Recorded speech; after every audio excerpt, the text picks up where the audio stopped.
साहेबांचं स्मरण करा. आबासाहेबांना पाहून समोर येऊन उभा ठाकलेला मृत्यू देखील ओशाळलाय. आल्या पावली माग फिरला. आज आम्ही ताठ मानेने उभे आहोत ते त्यांच्याच पुण्य. हसन, शायर और शायरी की हमारा सख्त नफरत है. न देखा न इश्क न सुनी गजल कभी, परवरदिगार की खुशी यही हमारी तमन्ना रहे.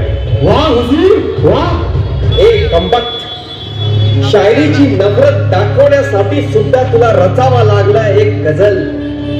आखिर हीच तुला खुदानं दिलेली सजा आणि हीच तुझ्या बुद्धीची मजल. वाह कवीजी वाह. मान लिया कवीजी मान लिया. अपनी जुबान को लगाम लगाओ. हसन, कल सूरज उगने से पहले उस काफिर की जबान काट डालो. जी हाँ जहापना. झाकशी रहे आभाळ तरी सूर्य तेज ते लपेल कैसे.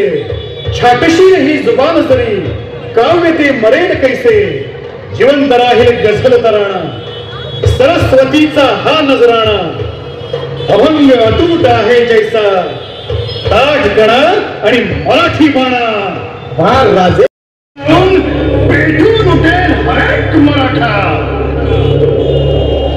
वारकरी सुद्धा हारकरी होतील तुझं नामोनिशान मिटवण्यासाठी. तुझं मस्तक रायगडाच्या पायथ्याशी काढण्यासाठी.